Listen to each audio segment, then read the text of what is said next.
My God, when it rains, it pours. It really does. I had every intention this afternoon of coming on here and talking about the NCAA story where they're paying college athletes now. A couple of you guys have requested it several times over the past few days. I thought that we were finally going to be able to get into it.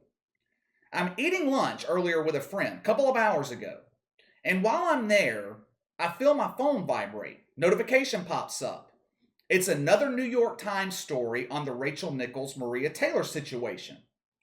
Apparently, there is a storm brewing internally over at ESPN, a storm that has been brewing for months now.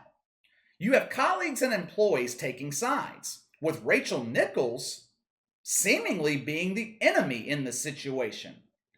From what I read in that New York Times story, all of her colleagues are turning their back on her. Adrian Wojnarowski doesn't have her back. Jalen Rose, Jay Williams, they don't have her back. No surprise with those two. This audio has been shared around ESPN for months now, and everyone seems to be mad at Rachel Nichols for her comments regarding Maria Taylor. Now, I know that I was critical of Rachel Nichols the other day. I think it was yesterday.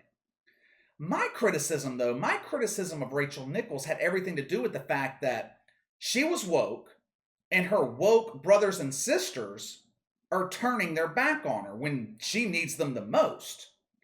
Now, I know this conversation that the audio was leaked from. I know it's 20 minutes long, and we only have access to short clips.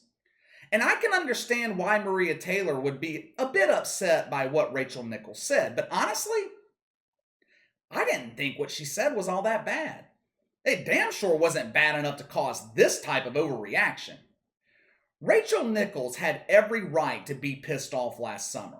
According to her, she is contracted to host the NBA Finals.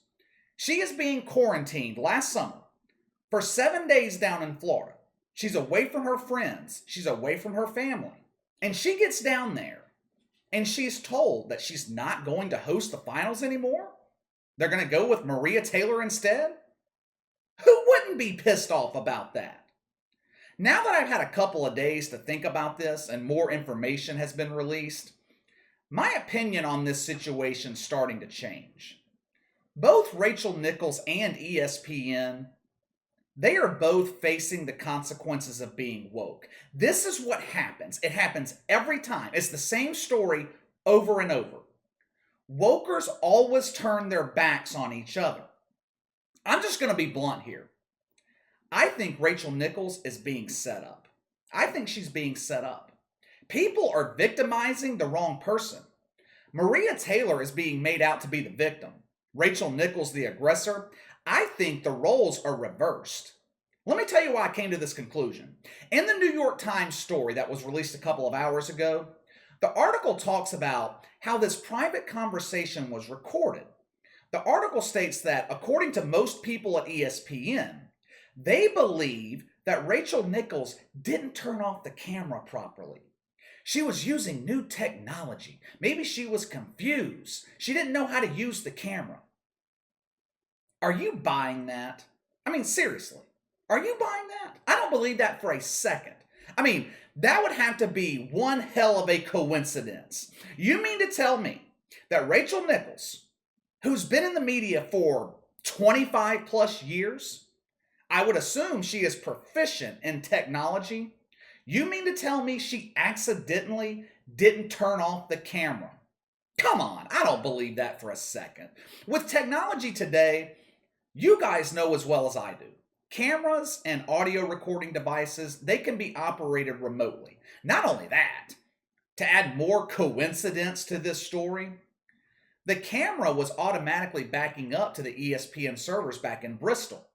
So not only did the camera just happen to record this conversation, it also sent the entire file back to the ESPN servers in Connecticut. That is one hell of a coincidence. But you have to remember, this conversation was recorded last July. Why did it take so long to come to light? Why did it take so long for this to be released to the public? I told you guys the other day, I thought this story was released on July 4th on purpose, so less people would read and find out about it. Everyone's busy on the 4th. It's a slow news cycle. Many times when companies or politicians have a negative story, they release it on a slow news day so it lessens the impact. Now, I don't believe that to be the case. Clay Travis made an interesting point earlier, and I think he's on the right track. I'm starting to think all of this ties back to Maria Taylor. Her contract expires in less than 3 weeks. Her and ESPN are going back and forth over money. They offered her $5 million last year, mind you, while they were cutting everyone else's salary. They're offering Maria Taylor a $4 million a year raise. Vastly overpaying her in my opinion, but I digress. Maria Taylor turns that deal down. A few months later, ESPN comes back to her and they lower the offer to between $2 and $3 million a year. Still a raise, still a $1 or $2 million a year raise, but lower than the $5 million. Now, obviously, Maria Taylor was not happy with that either because she believes that she's worth $8 million a year. I said this to you guys the other day, but this is another consequence of dealing with these wokers. ESPN has created an environment where they have a bunch of overpaid on-air personalities that bring very little to the table. They're expendable. And these people, they're not happy with the $1, maybe $2 million a year that they're being paid. They feel like they're worth Stephen A. money, Mike Greenberg money. As much as I disagree with Stephen A. on his sudden change into woke politics, I cannot argue his value. You take Stephen A. Smith off of Woke Take, the show is a disaster. Max Kellerman is not a draw. He knows nothing about sports outside of boxing. The appeal to Woke Take is Stephen A. Smith. It's the same over at Fox Sports 1 with Skip Bayless. Skip Bayless is out there in his thinking, but people watch. These are the types of on-air talent that are not expendable. They bring ratings. You have to have them. They're valuable. Tony Kornheiser and Michael Wilbon on PTI, same thing. People like Maria Taylor are expendable.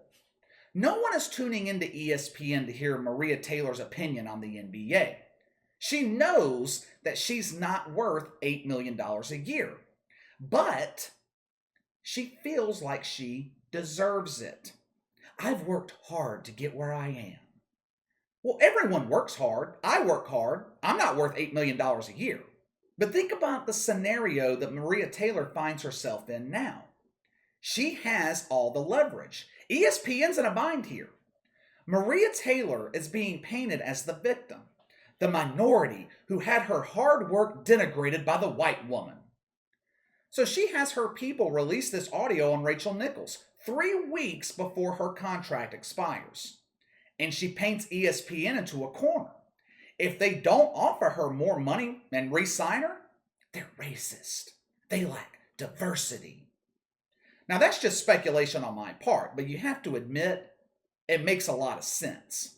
I'm not big on coincidence.